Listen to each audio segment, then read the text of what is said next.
Joining us now for reaction, Jonathan Gilliam, a former FBI agent, and a Washington, D.C. radio talk show host, Jamila. Jonathan, we'll start with you. That's a massive increase, and it's a scary increase. What's happening? It is, and it's, I think, I was on here a couple weeks ago with you talking about the same subject, and I think this is a sign, it's a stat that we can use to show that there is increased violence against cops. So there is a war on police officers.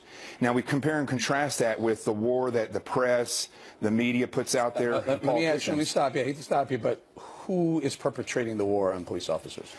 That's where I'm going. The media, politicians, and people who either want to escalate the problem or they want to cover the problem of the reality, which is the inner city and the breakdown of the inner city, the breakdown of families, the breakdown of the relationship between cops and the community. Okay, but I'm going to push back on you a little bit. So the media and the politicians may be inciting some of it, but who's perpetrating it?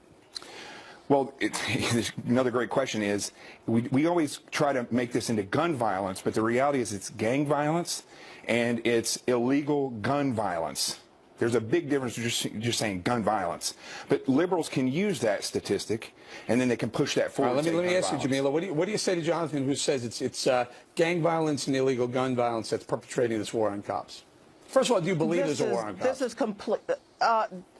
There's the rhetoric that says there's a war on cops, but that is inflammatory. I want to stick to facts here. Well, there's numbers there, so it's not inflammatory.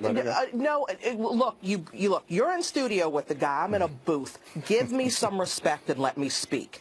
Number one, what we're talking about here is we have easy access to guns. We have limited mental health care capabilities in a lot of this country, and we know that we are not targeting the homegrown terrorists that exist in this country. There are white separatist groups, there are white supremacist organizations that have perpetrated attacks on police that nobody's talking about because, hey, Jamila, well, they look like the average Fox News viewer right now. The guy is Eric, number one. Number two, it's again the no spin zone. Let's not spin this, all right? You just blamed limited health.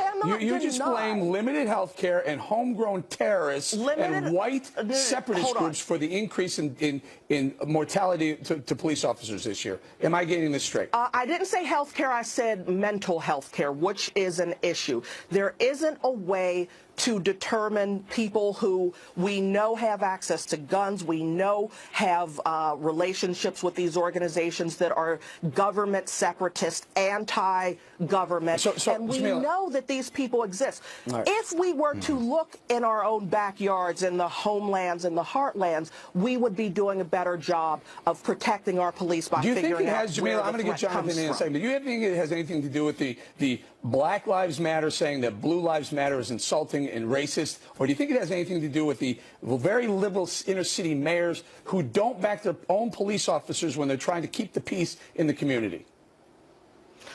Everybody, look, let me tell you something. I am a cop's kid. I speak fluent cop. I love cops. Cops are all through my family. No reasonable American doesn't believe that we don't need police.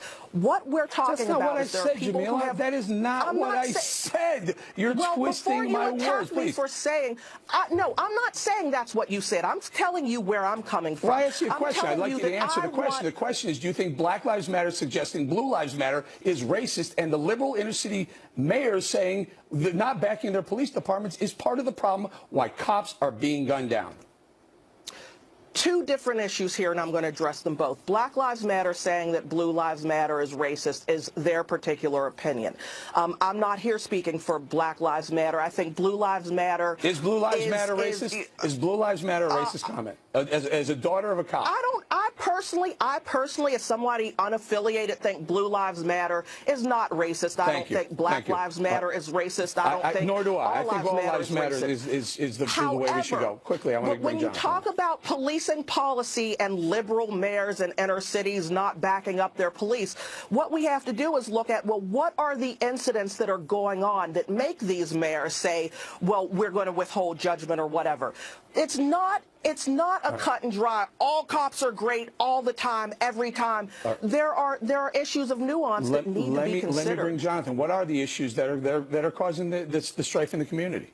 Well, nothing that she just pointed out. I mean, white supremacy and separatist groups did not shoot 50 people in Chicago and kill 11 over the holiday season. Okay, that wasn't white separatists. That wasn't terrorist groups. Well, that was gangland violence. That was gangland violence. What we have here is a breakdown in the inner city. Take the color out of it.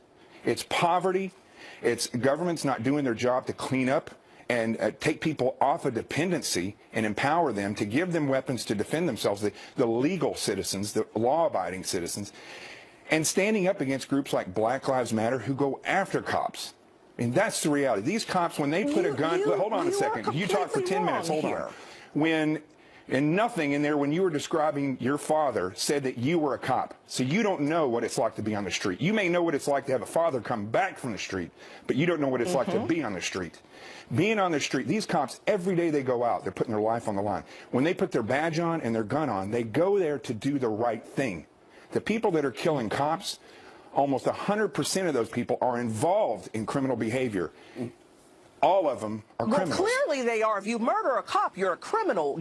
You could even be They're involved in criminal behavior in the process of criminal behavior when they kill them. Well, Jamila, the Black Lives Matter group, those protesters, what do I smell? Pigs in a blanket, fry like bacon. You remember those? What do we want? Dead cops, what do we want? Do we want them now? Right here in New York City. I mean, there's a movement against cops and in inner cities that's dangerous. It's killing them. I challenge you to say that there's a movement that's predicated upon murdering cops, killing cops, having a war on cops. I challenge you. I do not I said there's a movement that disrespects police officers, which is ending up with them being killed at an alarming rate. That's what I'm saying. You're moving the goalposts. And it's a group disrespecting cops. This group does nothing to help the inner city. As an American citizen, you've got a First Amendment right to disrespect whomever you wish. Yes, you do. Yes, you do. But if it becomes dangerous, when it becomes dangerous, that's when the line gets gray. We're going to have to leave it right there. Jonathan, Jamila, thank you very much. Up next, a great way to spend an hour on New Year's Day. Stay with us.